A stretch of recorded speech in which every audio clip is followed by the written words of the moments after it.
ओम शांति। आज 20 सितंबर 2023 के बाबा के अनमोल मधुर महावाक्य सुनेंगे। आज की बाबा की मुरली धारणा युक्त मुरली है। बाबा कहे तुम बच्चों को पुरुषार्थ करना है एयर कंडीशन टिकट लेने का। फर्स्ट क्लास भी नहीं, एयर कंडीशन में जाना है और उसके लिए माया के वार से अपने आप को सेफ रखना है। साथ ही साथ बाबा कहे महाविनाश जब होगा तब आपकी स्थिति इतनी उच्च होनी चाहिए जो किसी बात को देखते हुए दुख न हो। वैसे बाबा तो अंतिम समय बच्चों को बहलाएंगे, इस दुनिया के विनाश के दृश्य से ऊपर रखेंगे, लेकिन फिर भी बाबा कहे तुम्हें विनाश के कोई भी दृश्य को देखकर दुख नहीं होना चाहिए। साथ ही साथ कई बार कहीं पूछते हैं बाबा इतना बड़ा महाविनाश जो होगा इसका पाप किसके ऊपर? तो बाबा कहे इसका पाप किसी के ऊपर नहीं, क्योंकि ये विनाश भी कल्याणकारी है और इसीलिए इसके बाद ही तो सतयुग आना है। तो तुम्हें अपनी अवस्था को अचल अडोल बनाना है।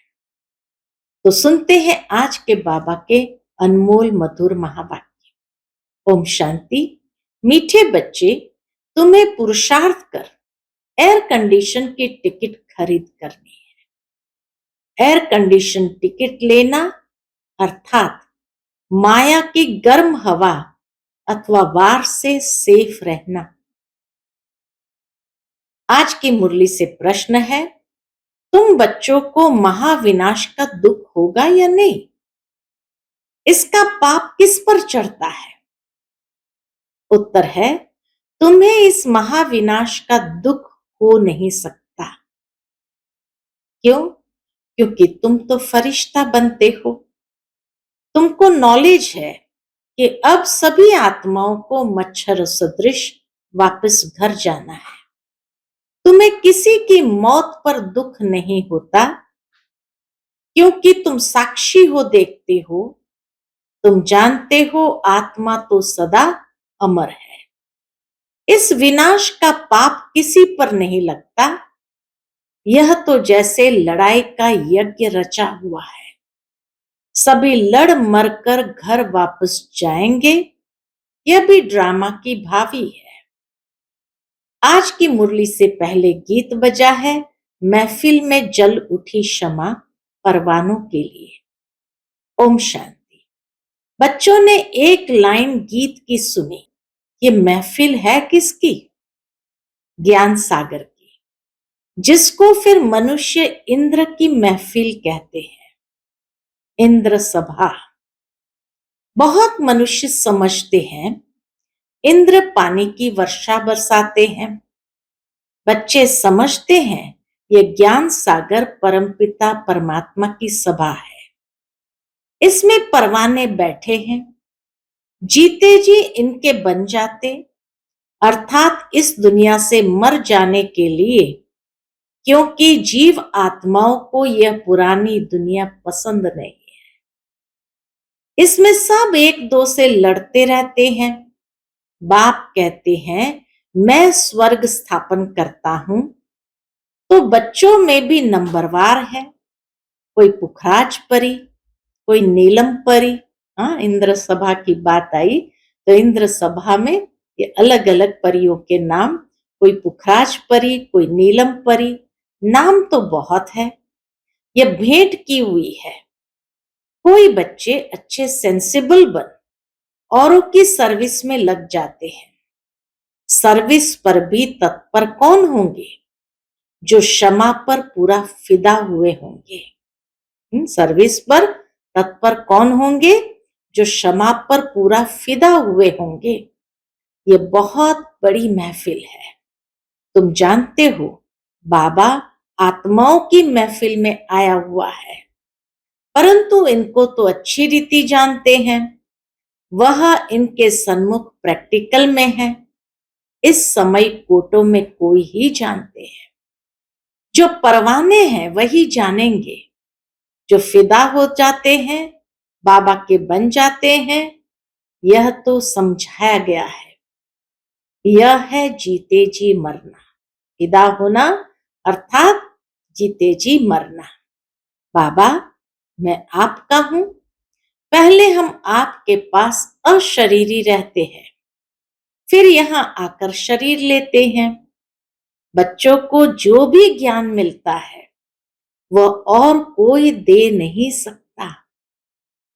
जो ज्ञान बाबा ने हम बच्चों को दिया वो कोई भी किसको दे नहीं सकता। क्यों? क्योंकि बाप को नहीं जानते। तुम बच्चों को परमपिता परमात्मा आकर पढ़ाते हैं। गाया हुआ है, सभी वेद शास्त्र आदि गीता के पत्ते हैं। सब मनुष्य मात्र इस मांडवे में किसके पत्ते हैं? इस देवी देवता धर्म से ही सब निकले हैं। इसलिए तुम झाड़ के चित्र में देखेंगे धुर में पत्ते नहीं है। पत्ते बाद में ही पैदा होते हैं, तो उन्हों को ऊपर दिखाया हुआ है। फाउंडेशन देवी देवता धर्म का है। पहले थूर एक होता है, फिर उनसे टाल टालियां निकलती है, फिर पत्ते। बच्चों की बुद्धि में है कि यह विराट मनुष्य सृष्टि के धर्मों का झाड़ है। आजकल की गवर्नमेंट धर्म को नहीं मानती। कहते हैं हम सब आपस में रह सकते हैं, परंतु आपस में ठक ठक कितनी है।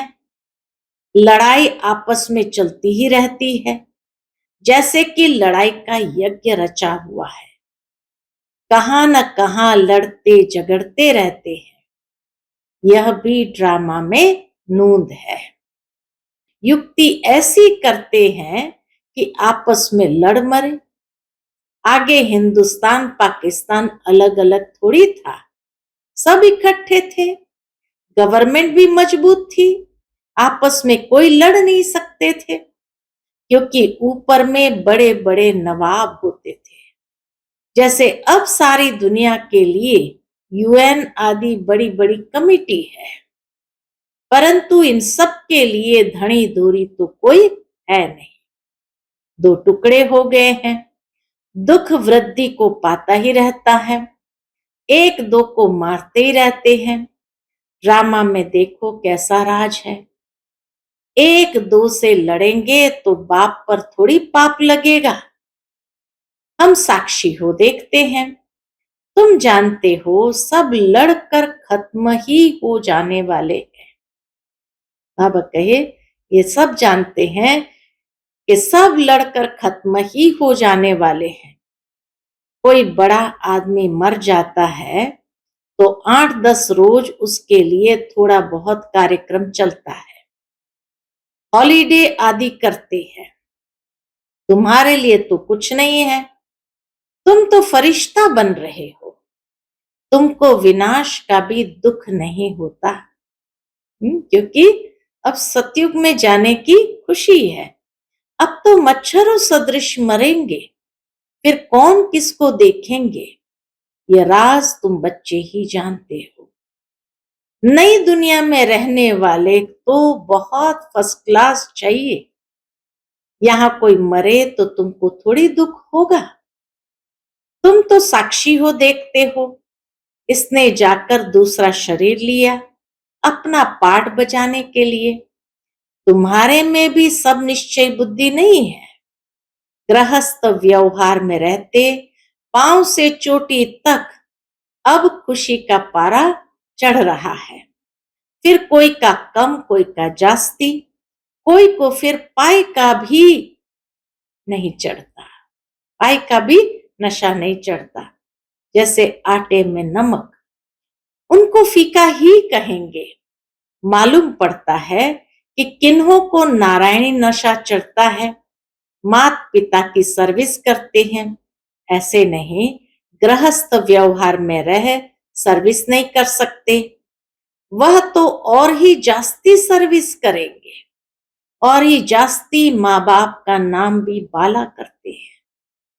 गृहस्थ व्यवहार में रहकर कमल फूल समान अचल अडोल बनकर फिर औरों को भी बनाते हैं, तो उन्हों की महिमा जास्ती है। तुम तो शुरुआत में निकल पड़े, वह भी ड्रामा, भट्ठी बननी थी, उसमें से भी कोई कच्ची ईंट निकली, कोई पक्की भी निकली। आईसीएस के इम्तिहान में सब थोड़ी पास होते हैं। इतना सहजता से बाबा स्वीकार करते हैं कि भाई आईसीएस के इम्तिहान में सब थोड़ी पास होते हैं, क्योंकि गवर्नमेंट को बहुत पगार देना पड़ता है। यहाँ भी ऐसे हैं, बड़ी जायदाद देनी पड़ती है। बाबा को भी सतयुगी जायदाद देनी पड़ती है। मुख्य 8 पास होते हैं, फिर 108 की माला बनती है। पुरुषार्थ कर ऊंच पद पाना है। रिजर्व कराया जाता है ना, फर्स्ट क्लास, एयर कंडीशन में कभी गर्म हवा नहीं लगेगी। तुमको कोई भी इस दुनिया की गर्म हवा अर्थात माया का वार न लगे, इतना मजबूत होना चाहिए। 8 तो बिल्कुल फर्स्ट क्लास है, फिर 108 है, नाम भी है। क्या नाम है? महारथी, घोड़ेसवार, प्यादे। हर एक समझ सकते हैं कि हम कौन सी टिकट खरीद कर रहे हैं। हर एक को टिकट लेनी है। पुरुष को अपनी, स्त्री को अपनी टिकट लेनी है। स्त्री को चांस जास्ती है, क्योंकि पुरुष जो करते हैं उसका आधा हिस्सा स्त्री को मिल जाता है। स्त्री जो सौदा करती है वह कुछ भी देती है, तो उसका हिस्सा पति को नहीं मिलता है, क्योंकि पुरुष तो रचयिता है।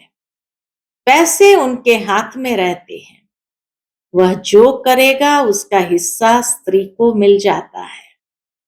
स्वर्ग में तो दोनों मालिक रहते हैं, दोनों ही समान अधिकार वाले होते हैं। बच्चा एक होता है, वर्षा भी वह पाता है। सतयुग में बच्चा एक होता है, वर्षा भी वह पाता है। कन्या भी अपना हिस्सा कायदे अनुसार ले लेती है। कल्प पहले जो कायदा चला है वही चलेगा। वहां की रस्म रिवाज का ख्याल नहीं करना चाहिए। बाबा ने बहुत तो साक्षात्कार करा दिया है। सतयुगी राजधानी कैसे चलेगी, बहुत तो साक्षात्कार करा दिया है। कैसे राजधानी ट्रांसफर होती है, यहाँ ट्रांसफर होती है तो ब्राह्मण गुरुओं आदि को बुलाया जाता है। आगे की रस्म रिवाज बहुत अच्छी थी। सतयुग की रस्म रिवाज बहुत अच्छी थी। जब वानप्रस्थ लेते थे तो बच्चे को बड़े प्रेम से गद्दी पर बिठाते थे कि अब तुम कारोबार संभालो। अभी तो बिल्कुल बूढ़े हो जाते हैं तो भी छोड़ते नहीं हैं। आगे बच्चे मात्र स्नेही होते थे, अब तो मात्र द्रोही बन पड़े हैं। माँ की भी चोटी पकड़ बाहर निकाल देते हैं। इसको कहा जाता है धुंधकारी। धुंधकारी की कथा आती है शास्त्र के अंदर, तो बाबा कहते हैं कि इसको कहते हैं धुंधकारी, मात्र द्रोही। सतयुग में ऐसी बातें होती नहीं। तुमको तो बहुत खुशी होनी चाहिए, महफिल की महसूसता तुमको यहाँ आएगी। यह ज्ञान सागर तो जहां होगा वहां मेला होगा। नदियों का मेला होता है ना, तुम नदियां तो आपस में मिलती रहती हो। यह तो है ज्ञान सागर और नदियों का मेला। यह है जगदम्बा सरस्वती, उनका भी नाम बाला है। माँ के पास भी कितने मिलने आते थे, क्योंकि उनकी मुरली बहुत अच्छी थी। बच्चियां भी महसूस करती है कि मम्मा की मुरली अच्छी खींचती थी। यह है सागर और नदियों की महफिल। मधुबन है सागर और नदियों की महफिल। बहुत बच्चे आ जाते हैं, पहले सागर फिर नदियां, छोटी नदियां या बड़े कैनाल्स आदि आदि होते हैं ना। तुम हर एक समझ सकते हो कि हम छोटी नदी है या बड़ी नदी। बड़ी बड़ी नदियों को बुलाते हैं कि आकर भाषण करो, तो जरूर वह तीखे हैं। मम्मा को कितना बुलाते थे, शिव बाबा का मिला हुआ खजाना आकर दो। तुम बच्चियां जाकर ज्ञान रत्नों का दान करती हो। ज्ञान का एक एक वर्जन्स लाखों रुपए का है। शास्त्रों में कोई ज्ञान के वर्जन्स नहीं है। अगर होते तो भारत बहुत शाहूकार होता। तुमको तो रत्न मिलते हैं, जिनसे तुम 21 जन्म के लिए शाहूकार बनते हो। अभी संगम युग पर तुम सबसे ऊंच हो। बाबा कहे यही समय है जब इतने वर्षन्स तुमको लाखों रुपए के मिलते हैं, तो तुम सबसे ऊंचे हो। फिर सतयुग त्रेता में तुम्हारी डिग्री कम हो जाती है। अब तुम ईश्वरीय दरबार में बैठे हो। तुम जानते हो बाबा 21 जन्म का वर्षा देने वाला है। उनको ही सब याद करते हैं, दूसरे सब दुख देने वाले हैं। दुख देने वाली चीज को हमेशा भूला जाता है। हे बाबा, हमारे तो आप हो, दूसरा न कोई। परंतु श्री कृष्ण का नाम सुना है तो उनको ही याद करते हैं। तुम श्री कृष्ण की राजधानी में थे। बाप इस कंसपुरी को श्री कृष्णपुरी बना देते हैं। आसुरी पुरी से फिर दैवी पुरी बन जाएंगे। फिर दिखाया है कि असुरों और देवताओं की लड़ाई लगी। देवताओं की जीत हुई। देवताएं रहते हैं स्वर्ग में। वास्तव में तुम्हारी लड़ाई है 5 विकारों से। अभी रामायण की बड़ी धुनी लगेगी, क्योंकि दशहरा आता है। गवर्नमेंट भी मनाती है, रामलीला करते हैं, परंतु ये जानते नहीं कि रावण क्या चीज है। कई बच्चे कहते हैं निष्ठा में बिठाओ। निष्ठा यानी पहले योग को निष्ठा कहते थे, तो बाबा कहे कई बच्चे फिर कहते हमें योग में बिठाओ या निष्ठा में बिठाओ। वास्तव में याद तो चलते फिरते करना है, परंतु जो सारे दिन में याद नहीं करते उनको बिठाया जाता है कि यहां बैठने से कुछ न कुछ याद करे। बहुत है जो सेंटर्स में जब आते हैं तो याद में रहते हैं। घर गए तो खलास। उस वातावरण में आए तो याद बनी रहती है। उस वातावरण से बाहर निकले कि बस खलास। याद करने की प्रैक्टिस नहीं है।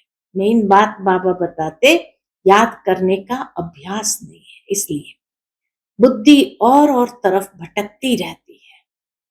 बच्चों को समझाया गया है। क्या समझाया गया है? कि आत्मा स्टार है, जिसको बिंदी भी कहते हैं। स्टार में तो ऐसे कोने होते हैं। हाँ, स्टार जब बनाते हैं तो ऐसे कोने कोने होते हैं, बिंदी में नहीं होते। स्टार्स इसीलिए कहते हैं क्योंकि भेंट की जाती है। लकी सितारा कहा जाता है। बिंदी रूप आत्मा में ज्ञान की चमक है। वास्तव में स्टार से भी ज्यादा बाबा के बिंदी रूप है, कोना कोना नहीं है, और उसमें ज्ञान की चमक है। आत्मा बिंदी में सारा पाठ है। बाप कहते हैं मुझ बिंदी में यह पाठ है, जो मैं भक्ति में बजाता आया। तुम बच्चों का सबसे जास्ती पाठ है। क्यों? बाबा कहे तुम बच्चों का सबसे जास्ती पार्ट है, क्योंकि तुम ऑल राउंड चक्कर लगाते हो, इसीलिए तुम्हारा पार्ट सबसे जास्ती है। तो चक्रवर्ती राजा भी तुम बनेंगे। दुख हो चाहे सुख हो, तुम ही पाते हो। मेरा पाठ तुम्हारे जितना नहीं है। बाबा का पाठ तो सिर्फ संगम युग तक है, फिर बाद में द्वापर के बाद शुरू होता है। बाबा कहे तुम्हारा पाठ जास्ती है। मैं वानप्रस्थ में चला जाता हूँ, फिर भक्ति मार्ग में मेरी सर्विस शुरू होती है। याद भी करते हैं ड्रामा अनुसार, जिस जिस देवता की पूजा करते हैं साक्षात्कार फिर भी मैं कराता। द्वापर में साक्षात्कार कराने का पार्ट बाबा का है, तो जिस जिस देवता की पूजा करते हैं साक्षात्कार फिर भी मैं कराता हूं। ये ड्रामा में मेरा पार्ट है। वह समझते हैं हमको इनसे साक्षात्कार होता है, इनमें भी भगवान है। समझते हैं गणेश से साक्षात्कार हुआ तो गणेश में भी परमात्मा है, इससे ही सर्वव्यापी का ज्ञान उठा लिया है। और तुम सब बच्चे कहते हो हम सब बाबा को याद करते हैं, अर्थात सब में बाबा की याद है, तो इससे भी सर्वव्यापी समझ लेते हैं। हम जब कहते हैं हम सब बाबा को याद करते, तो कई लोग क्या समझते हैं ये भी तो सर्वव्यापी कहते हैं। बाप कहते हैं मेरी याद में भी सब नंबरवार पुरुषार्थ अनुसार रहते हैं। जितना जो याद करेंगे उतना विकर्म विनाश होंगे। बाकी आत्मा तो हर एक में अपनी अपनी व्यापक है। मैं कोई बच्चे में भी प्रवेश कर किसका भी कल्याण कर सकता हूं, परंतु उन्होंने फिर उल्टा अर्थ कर दिया है। ड्रामा में वह भी नूंद है। ड्रामा अनुसार सबको पाठ मिला हुआ है। ये शास्त्र आदि बनाने का भी ड्रामा में पार्ट है। बनाएंगे वही जिन्होंने आगे बनाए थे। गीता सुनाते हैं फिर कल्प बाद ऐसे ही सुनाएंगे। तो अब बच्चों की महफिल में कौन आया है? अब बच्चों की महफिल में बाप बैठे हैं जो मुझे जानते हैं। मैं उन्हों के बीच में ही शोभता हूं। कितनी सुंदर बात बाबा ने कही, जो मुझे जानते हैं मैं उन्हों के बीच में ही शोभता हूं। बाकी जो जानते ही नहीं उस महफिल में बैठ क्या करेंगे? तुम भाषण आदि करते हो तो बहुत आते हैं, उनकी क्षमा के साथ महफिल नहीं कहेंगे। क्षमा के साथ महफिल तो यहां है परवानों की। कोई फिदा होते हैं फिर और तरफ बुद्धि योग चला जाता है। जब तक संपूर्ण बने बुद्धि जाती है। कर्मातीत अवस्था संपूर्ण निर्विकारी अवस्था अभी नहीं कह सकते, वह अंत में होगी। फिर यह पुराना शरीर छूट जाएगा। ये पुरानी खाल है। आत्मा इन पुरानी कर्मेंद्रिय से काम लेती है। अच्छा, मीठे मीठे सिकिलते बच्चों प्रति माता पिता बाप दादा का याद प्यार और गुड मॉर्निंग। रूहानी बाप की रूहानी बच्चों को नमस्ते। हम सभी रूहानी बच्चों की रूहानी माता पिता बाप दादा को याद प्यार गुड मॉर्निंग और नमस्ते नमस्ते। शुक्रिया बाबा, शुक्रिया। आज की मुरली से धारणा के लिए मुख्य सार है। पहली पॉइंट, शिव बाबा से मिला हुआ खजाना सभी को बांटना है। अविनाशी ज्ञान रत्नों का दान करके 21 जन्म के लिए शाहूकार बनना है। दूसरी पॉइंट, अपनी अवस्था अचल अडोल बनानी है। गृहस्थ व्यवहार में रहते भी कमल फूल समान बन बाप का नाम बाला करना है। सर्विस में तत्पर रहना है। आज का बाप दादा का मधुर वरदान हम बच्चों के प्रति है। संगम युग के इस नए युग में हर सेकंड नवीनता का अनुभव करने वाले फास्ट पुरुषार्थी भव। संगम युग के इस नए युग में हर सेकंड नवीनता का अनुभव करने वाले फास्ट पुरुषार्थी भव। संगम युग पर सब कुछ नया हो जाता है, इसलिए इसे नया युग भी कहते हैं। यहां उठना भी नया, बोलना भी नया, चलना भी नया। नया अर्थात अलौकिक। स्मृति में भी नवीनता आ गई। बातें भी नई, मिलना भी नया, देखना भी नया। देखेंगे तो आत्मा, आत्मा को देखेंगे, शरीर को नहीं। भाई भाई की दृष्टि से संपर्क में आएंगे, दैहिक संबंध से नहीं। ऐसे हर सेकंड अपने में नवीनता का अनुभव करना। जो 1 सेकंड पहले अवस्था थी वह दूसरे सेकंड नहीं, उससे आगे हो। इसको ही फास्ट पुरुषार्थी कहा जाता है। आज का स्लोगन है, परमात्मा प्यार द्वारा जीवन में सदा अतीन्द्रिय सुख व आनंद की अनुभूति करना ही सहज योग है। परमात्मा प्यार द्वारा जीवन में सदा अतीन्द्रिय सुख व आनंद की अनुभूति करना ही सहज योग है। अच्छा, ओम शांति।